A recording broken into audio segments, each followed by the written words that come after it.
বিধানগুলোর প্রতি ঈমান নিয়ে আসা, এটা কার অর্ডার? আল্লাহর অর্ডার, আল্লাহর আদেশ।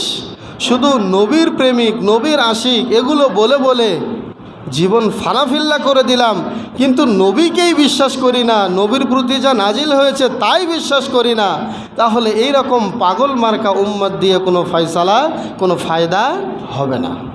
এটা আমাদের 1 নম্বর কর্তব্য নবীর ওপরে।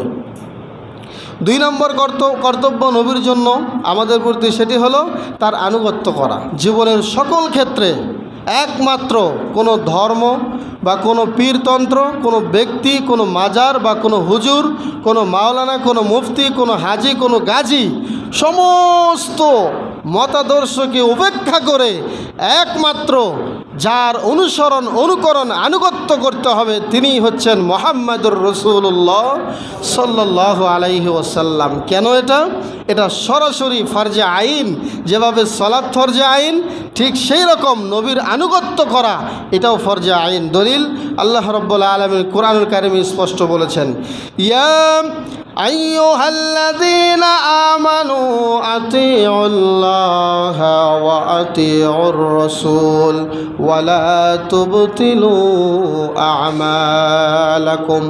ওহে ঈমানদারেরা, তোমরা আল্লাহর অনুসরণ করো, নবীর আনুগত্য করো, আল্লাহর অনুসরণ করো, নবীর অনুসরণ করো।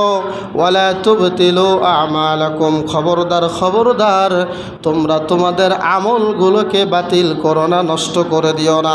তার মানে হলো আল্লাহ আল্লাহ রাসূলের আনুগত্য না করলে, আল্লাহ আল্লাহ রাসূলের অনুসরণ না করলে জীবনের সমস্ত আমলগুলো বরবাদ হয়ে যাবে।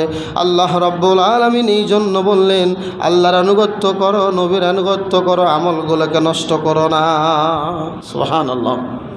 তাহলে কোরআন থেকে স্পষ্ট পেলাম সরাসরি আল্লাহর আদেশ, তোমরা নবীর আনুগত্য করো। এরপরে হাদিসের মধ্যে স্পষ্ট এসেছে, বিশ্বনবী বলেছেন, মান আতাআনি ফাকাদ আতা আল্লাহ, যে আমি নবীর আনুগত্য করলো সে আল্লাহর আনুগত্য করলো। ওমান আসানি ফাকাদ আসাল্লাহ, যে আমি নবীর সীমালঙ্ঘন করলো সে আল্লাহর সীমালঙ্ঘন করলো। তাহলে নবীর আনুগত্যের মধ্যে কার আনুগত্য রয়েছে?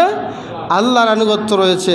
অন্য হাদিসে বিশ্বনবী স্পষ্ট বলেছেন, সহিহ বুখারীর বর্ণনা, মান আতাআনি দাখালাল জান্নাহ, যে ব্যক্তি আমার অনুকরণ করলো সেই ব্যক্তি জান্নাতে চলে গেল। সুবহানাল্লাহ। আর ওমান আসানি ফাকাদ আবা, যে ব্যক্তি আমার নাফরমানি করলো, আমার আনুগত্য প্রকাশ করলো না, স্বীকার করলো না, সেই ব্যক্তি আবা হয়ে গেল। আর আবার ঠিকানা হচ্ছে জাহান্নাম, সে আমাকে অস্বীকার করলো। সম্মানিত উপস্থিতি, তাহলে 2 নম্বর বিষয়টা আমাদের করণীয়।